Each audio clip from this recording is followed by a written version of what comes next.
Hello guys, this video will cover the download of ArcDPS as well as its extensions and ArcDPS's general setup.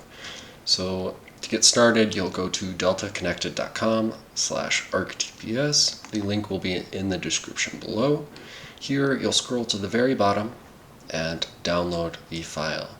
This is a DLL file, which means it potentially can harm your computer. However, this is a trusted website, so you can go ahead and click download unverified file, or however it prompts you that the DLL can be dangerous. Now, once the file is downloaded onto your computer, for me it will pull up into my downloads folder here. I'll simply navigate to my Guild Wars 2 file, right next to the .exe. This is typically in your computer program files, Guild Wars 2. I'm simply going to drag and drop the new DLL file into the same file as the Guild Wars 2 .executable, and you can see it there. Now from here, if we launch the program, ArcDPS will be enabled. However, we're going to also download a couple add-ons. So if we go back to the Delta Connected website here, we can navigate to their Discord hub. Now this will be linked in the description as well. You'll simply navigate there and scroll to their notifications category. Here we will be downloading the Boomtable plugin. If you go here and click the downloads option, sorry about the back and forth. Again, we'll be downloading another DLL for ArcDPS. We'll allow it to download, and we'll do this one more time for the Healing Stats plugin. Click on the download again, continue,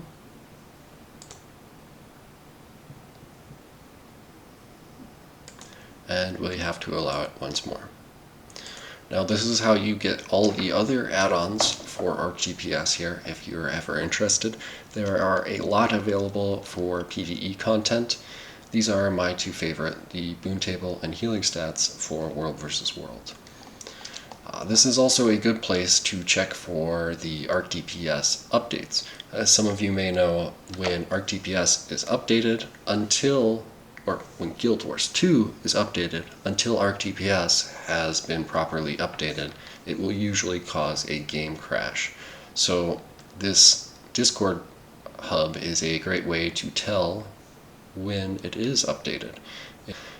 Right here, I found it. If you go to the ArcDPS releases, this will notify you when ArcDPS has been updated.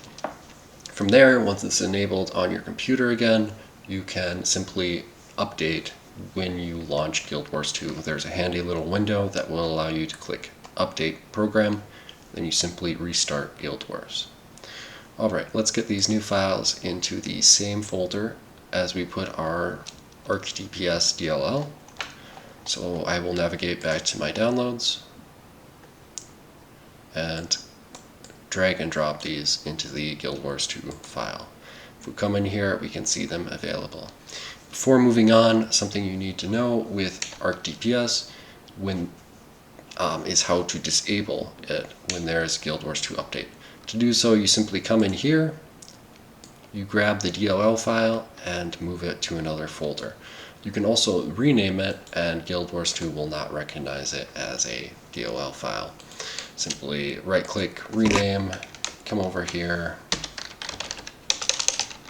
and give it a random name there. And when you run Guild Wars 2, ArcDPS will not be available. However, if we put it back to the DLL, we'll simply rename again,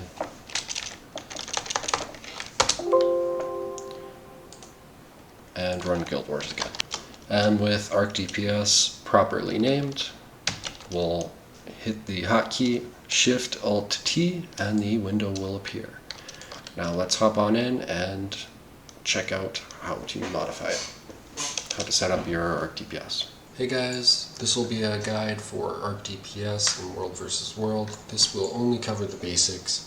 If you're wanting more features out of it, or to run it in PvE. There are a bunch of other guides out there covering this and the awesome functionality it has. So to get started, you'll want to go to a world versus world instance, such as Armistice Bastion, one of the Borderlands, EVG, or even Edge of the Mist. This is because ArcDPS is split between PvE and world versus world. So once you've done that, you can load up the ArcDPS menu by going Shift-Alt+T, and the menu should pop up. There are a lot of options here, but we're just going to be focusing on the basics. So first we're going to pull up 3 windows here, 1, 2, 3 in the extra area stats, and you can move these windows around just by clicking on them and dragging them, and hide them by hitting the X or any of the check marks here. Once you've done that, we're going to set up damage, cleanses, and strips, the most basic settings. So if you right click on any of the boxes and go down to advanced stats, all of the options will pull up for what you can display. So we're going to do cleanses and then strips on the bottom one. Once you've done that, there's one more thing you need to do, and that is go to stats exclude and check versus NPCs and versus gadgets. This will just make sure you're not including damage to those things, which you don't want. Something that should be said for the damage here, if you look at what it's displaying, you can actually tell what that is by going to display, and down here at the bottom, stats format. If you hover over it, you can see it says it's cleave total, and then in parentheses, cleave per second, and cleave percent of total in your squad. And you can, of course, change that around if you want to.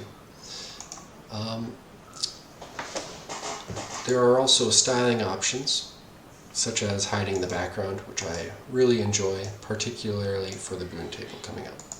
There are a whole bunch of other styling options here that you can check out. Alright, let's move on to the metrics. This is really helpful, and I always have it running. The top is frames per second, and then ping, and then the R is basically your server connection. This is what will tell you if you're about to experience server lag, and will often hint at if you're about to be jumped on by an enemy Zerg, which is really helpful. Second to last is self stats, which is just a little box that shows your own personal stats here. If you right click on it, again, you can display different things. And the last one is boon table. If you right click on it and go to column setup, it'll show all of the things you can display, auras, different sigils, and even things like above 90% health. Super handy. As a staff elementalist, I typically run with protection, alacrity, might, and stability up, but find what's useful to you. One thing that should be noted about the boon table is that if you are in an unsorted squad, it will expand to show all of the different people. So I will typically close out of it if we're not in sorted subgroups. For setup on the boon table, be sure to right click, go down to style, and have show only your subgroup checked. This will ensure that it shows only your subgroup in a squad instead of up to 50 people. And that covers it for this page. Self stats, metrics, boon table, and whatever tabs you want to be running. Onward to healing stats. If you go over to extensions in the menu here, healing stats, and all you need to do is check enable live stat sharing. What that does is allow other people to view your healing stats in the logs. The last thing to show is the logging. If you have no interest in saving logs, then disregard this, but if you do, you'll need to check save in world versus world logging here. There are many settings. This is what I run. They're all kind of self-explanatory, but These are the settings that you'll want to change for your logs, as well as minimum log duration. I have mine set for 40 seconds. I also use the guild in the save path for the logs. You can look at your log save path by clicking the open button here. And here's the guild name in the save path. And all of my logs. That about covers it. Thank you, and have fun.